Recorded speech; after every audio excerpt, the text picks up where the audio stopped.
اللہ کی نعمتوں کو شمار کرنا چاہے تو شمار بھی نہیں کر سکتے، اتنی نعمت۔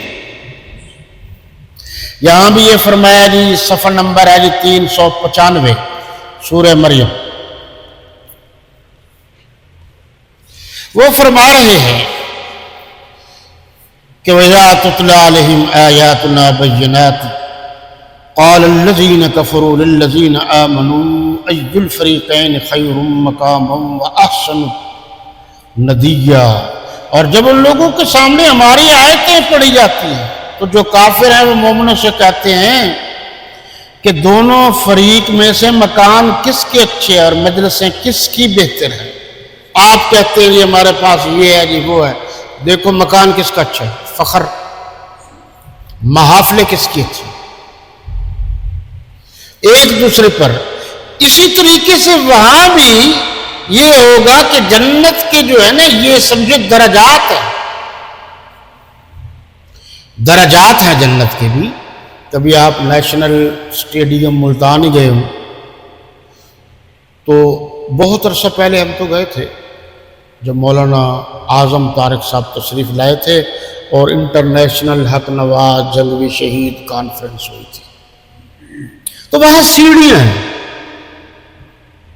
تو ان سیڑھیوں پر بیٹھ کر لوگ وہ میچ وغیرہ کرکٹ وغیرہ دیکھتے ہیں۔ پھر اس کے بعد اونچا ایک سٹیج ہے، وہ سب کو دیکھتے ہیں۔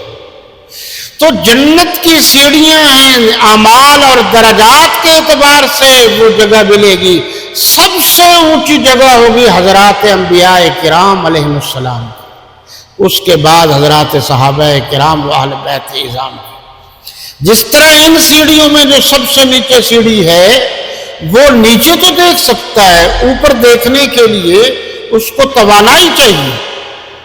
اسی طریقے سے وہاں کوئی شخص جو عام آدمی ہوگا وہ صحابہ کرام کا جو مقام ہوگا جنت کا، اس جگہ جا کر نہیں بیٹھ سکے گا، وہ اسی جگہ بیٹھے گا جو وہاں اس کا مقام ہے۔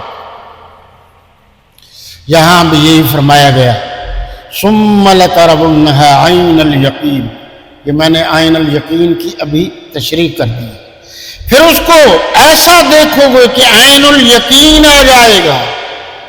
پھر جب اپنی آنکھوں سے دیکھو گے تو پھر تو تمہیں پتہ چل جائے گا نا کہ قبر ہے، آخرت ہے۔ اب ہمارا حال یہ ہے کہ ہم آنکھوں سے دیکھتے ہیں لیکن وہ آخرت کا، وہ قبر کا فکر ہی نہیں ہے۔ ثُمَّ لَتُسْأَلُنَّ يَوْمَئِذٍ عَنِ النَّعِيمِ، پھر اس روز تم سے شکر نعمت کے بارے میں پرسش ہوگی۔ یہ ہمارے مفتی اعظم پاکستان حضرت مولانا مفتی محمد شفیع صاحب جو بندی رحمت اللہ علیہ نے جو 8 جلدوں میں قرآن مجید کی تفسیر لکھی ہے، یہ اس کو جو ہے تھوڑا سا آپ دیکھ لیجئے۔ میں تو ویسے دیکھتا رہتا ہوں، یہ میں حوالہ جات اس لیے پیش کرتا ہوں کہ کبھی آپ کہیں بھی میں کوئی اپنی طرف سے بات کر رہا ہوں۔ حضور اکرم صلی اللہ علیہ وسلم کی خدمت میں ایک صحابی رسول پہنچے تو آپ الہاکم التکاثر یہ سورت پڑھ رہے تھے۔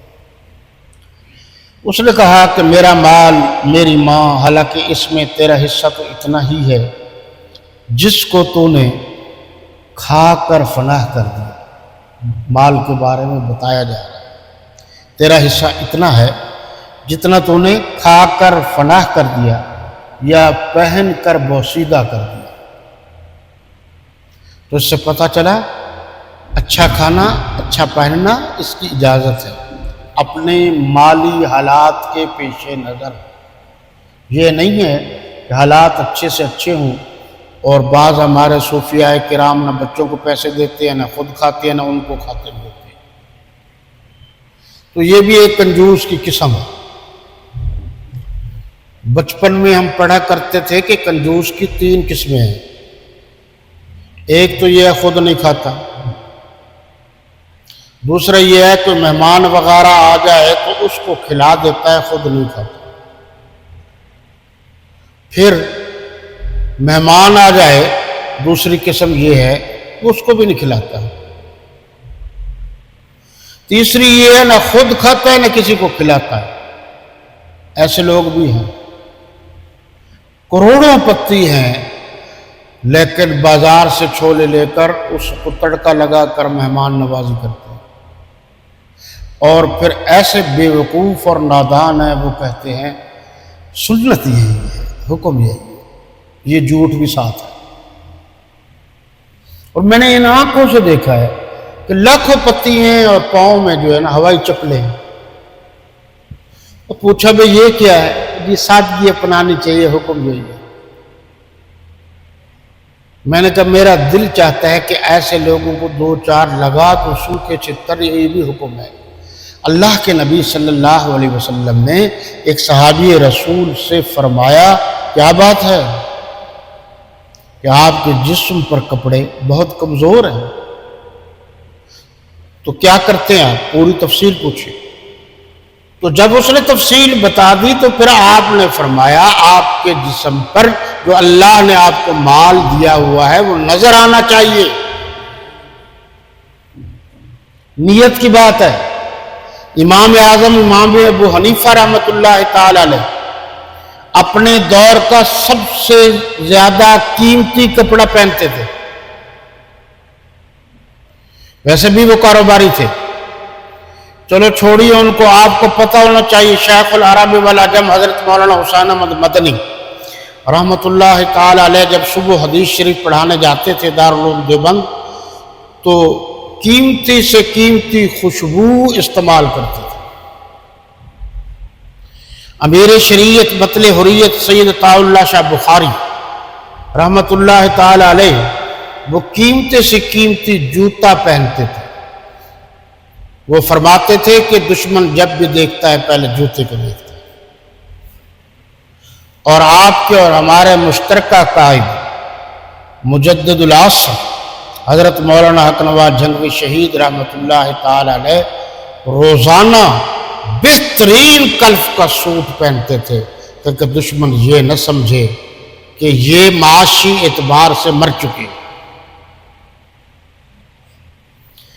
تو اللہ نے دیا ہے تو ضرور پہنیے. صدقہ کر کے جس نے آگے بھیج دیا وہ پیسہ بھی کام آ گیا، یعنی کسی بھی نیکی کے کام. اس کے سوا جو کچھ ہے وہ تیرے ہاتھ سے جانے والا ہے.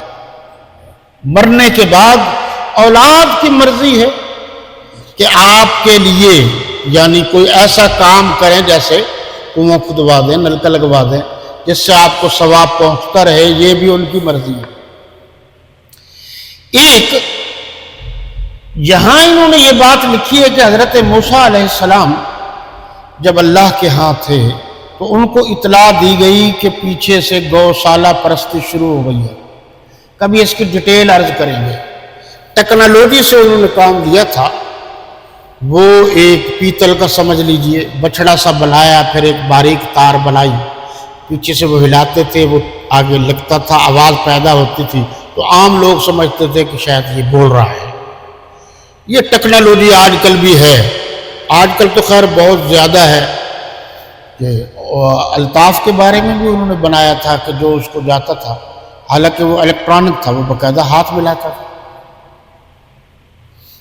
اچھا یہ آپ کو پتہ ہے یہ ٹیکنالوجی ترقی کرتی کرتی اب چاند پر بھی پہنچ گئی ہے. کچھ اس دور میں کہا جاتا تھا او دیکھو جی الطاف صاحب کی تصویر چاند میں نظر آ رہی ہے، الطاف بھائی کی. پھر ایسا دور بھی آیا کہ گوہر شاہی کی تصویریں نظر آ رہی ہیں. یہ سارے ان کے پیروں کی تصویریں نظر آتی ہیں، کسی غریب کی تصویر نظر نہیں آتی.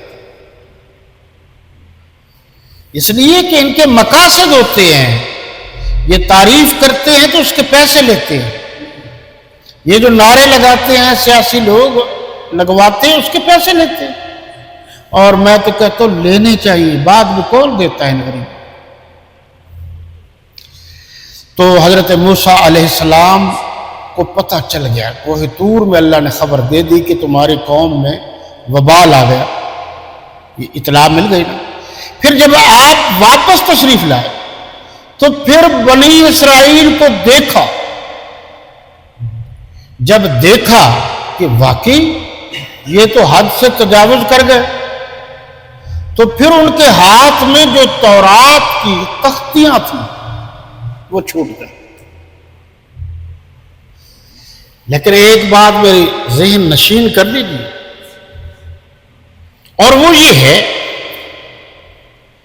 کہ ہر بات ہر جگہ ایک جیسے نہیں ہوتی۔ 4 کتاباں عرشو لتھیاں پنجواں لتھا دگا، 4 کتاباں کچھ نہ کیتا دگے کیتا سدھا۔ اتنے صوفی نہ بنو کہ لوگ تمہیں مار کے چلے جائیں، جوابی وار کے لیے تیار رہو تاکہ کوئی آپ پر حملہ کرتے ہوئے 100 بار سوچے۔ یہ جو کہا جاتا ہے یہ ایک نے تھپڑ مارا تھا تو دوسری گال آگے کر دو، یہ تو بے وقوفوں والی بات ہے۔